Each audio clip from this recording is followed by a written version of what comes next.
The Grand Assembly Hall of the Ethran Imperial Palace was designed to display power and hierarchy with crystalline clarity. Every seat, every position, every gesture carried meaning that everyone present understood through years of cultural conditioning. Except for the humans. Human cultural liaison Marcus Webb was attending his first formal Ethran court assembly as part of the new coalition integration program. He'd been briefed on basic protocols. Remain respectful, don't speak unless addressed, observe but don't interfere.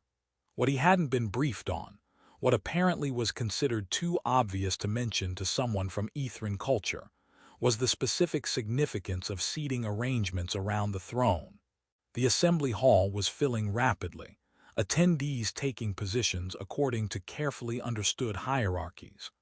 Marcus looked for an appropriate place to stand among the other observers and diplomats. He noticed what appeared to be an available seat near the front, elegant chair positioned beside the throne platform, unoccupied despite the crowded hall. Good vantage point for observation, and since it was empty, presumably available for someone of his diplomatic status. Marcus sat, pulled out his documentation tablet, and prepared to observe the proceedings. The reaction was immediate and dramatic. Every Ethran in the hall froze. Nobles stared with expressions ranging from shock to something approaching horror. Guards moved toward Marcus with obvious alarm, their hands on weapons. Then Queen Solara entered. She ascended to her throne with the perfect composure that came from decades of rule, her violet eyes sweeping across her assembled court before settling on Marcus sitting in the seat beside her throne. For a long moment, she simply stared at him with expression Marcus couldn't read. Then, before any guard could reach him, before any courtier could voice protest, Queen Solara did something completely unprecedented. She reached out and caught Marcus's hand, her grip gentle but unmistakable. "Stay," she said quietly, her voice carrying just far enough for those nearest to hear. "Don't leave." The hall remained frozen in shock. Marcus's brain struggled to process what was happening. The queen was holding his hand. Every Ethran in the hall was staring with expressions suggesting he'd committed some massive violation, yet the queen herself was preventing anyone from addressing it. "Your Majesty," Marcus said carefully, "I think I may have taken the wrong seat. If there's a protocol issue." "You took the seat of chosen companion," Solara said, still holding his hand. "The seat reserved for the one person a ruler trusts absolutely, acknowledges publicly as worthy of complete confidence and presence.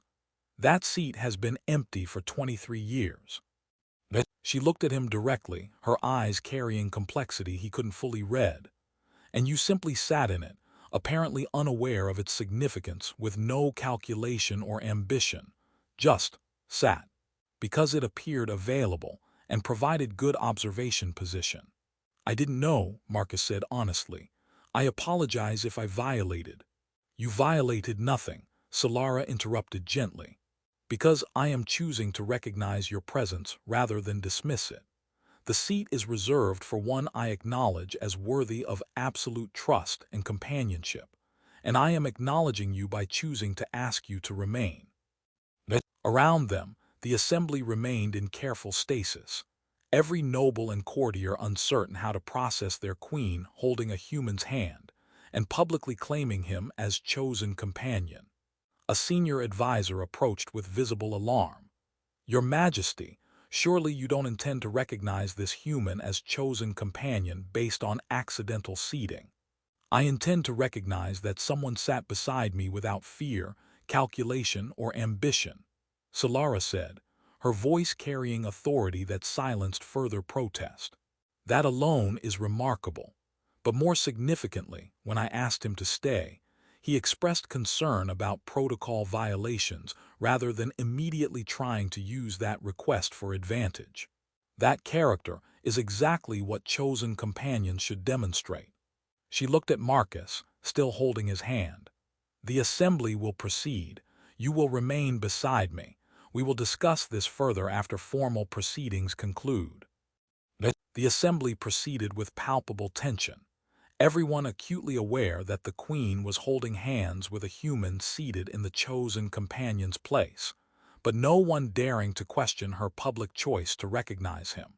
Marcus sat quietly, trying to maintain composure while internally processing that he was apparently now publicly recognized as the queen's chosen companion based on accidentally sitting in the wrong seat, and being too confused to immediately flee when she asked him to stay.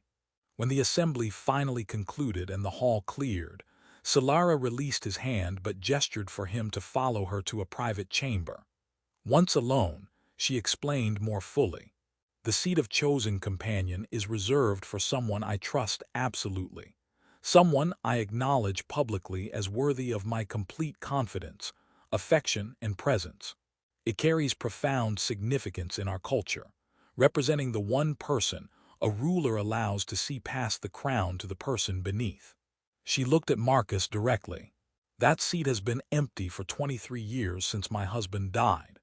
Everyone in court knows its significance and carefully avoids it, understanding that sitting there would be presumption of intimacy I have not granted. And I just sat in it because it looked available, Marcus said. You sat in it with no awareness of its significance, no calculation about what it represented, no attempt to use it for advantage, Solara corrected. That innocent mistake revealed something important. You approached my throne without the fear and calculation everyone else brings. You simply saw an available seat with good observation position and took it. She paused. When I saw you sitting there, in the seat reserved for the one person I might allow to truly know me, I had a choice. I could have you removed for protocol violation, or I could recognize that someone had accidentally positioned themselves exactly where I've been longing for genuine companionship, but finding only calculation and fear. So you held my hand and asked me to stay to make a point, Marcus asked. I held your hand because I wanted to, Solara said, her voice carrying vulnerability Marcus hadn't expected from a queen. For 23 years, I have sat on that throne with an empty seat beside me, surrounded by people who fear me or calculate how to use me but never simply see me as a person. She looked at him directly.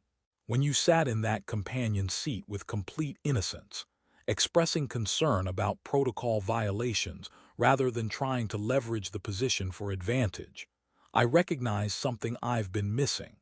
Someone who might actually see me as a person rather than just a crown. But you don't know me, Marcus protested. You are someone who sat beside my throne without fear or ambition, Solara interrupted. Someone who, when I reached for your hand and asked you to stay, expressed concern about protocols rather than immediately calculating what advantage such recognition might bring.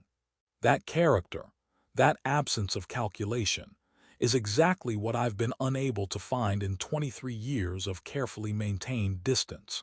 She paused. I am not claiming you as life partner based on accidental seating. I am asking if you would be willing to spend time with me, not as queen and diplomatic observer, but as two people who might discover if that companion seat could be filled by genuine connection, rather than remaining empty from fear that no one will ever approach it with honest intentions. Marcus thought about the loneliness visible beneath her composed exterior, the vulnerability in asking someone she barely knew to consider being the companion her throne had space for but she'd been unable to find. I can do that, Marcus said. Spend time with you as people rather than positions. See if the connection you're looking for might actually exist. Over the following weeks, as Marcus and Solara built something resembling genuine connection, conversations without performance, time together without protocol dictating every interaction, the court had to adjust to their queen publicly acknowledging a companion for the first time in over 2 decades. During one conversation, Solara revealed more. When I asked you to stay, when I held your hand publicly, I was taking enormous risk. You could have used that recognition for political advantage. Everyone expected you to do exactly that. But you didn't, she continued. You expressed concern about protocol violations. You asked if you'd made a mistake. You approached the recognition I offered with genuine uncertainty rather than calculating ambition. That character is what convinced me you might actually be someone worth having in that companion seat, because you don't want to be there for the power it represents, only for the connection it might provide. I just didn't want to cause problems, Marcus said. And that humility, Solara responded, is exactly what makes you worth knowing. Someone who sits beside a queen's throne and worries about protocol violations rather than immediately seeking advantage is someone who might actually see the person beneath the crown, which is all I've wanted for 23 years, but been unable to find until you accidentally sat in the one seat everyone else carefully avoided. Some connections are built through careful courtship and strategic positioning, some through shared experiences and mutual understanding, and some begin when someone accidentally sits in the wrong seat with complete innocence, triggering recognition that genuine connection requires absence of calculation, proving that the most profound bonds sometimes form not through elaborate planning, but through honest mistakes that reveal character no performance could demonstrate. The human who accidentally took the companion's seat discovered that being asked to stay wasn't about the position, but about the person. Someone whose innocent mistake and humble response demonstrated exactly the character. A lonely queen had been seeking beneath the crown everyone else saw, but no one approached with genuine intent to simply connect.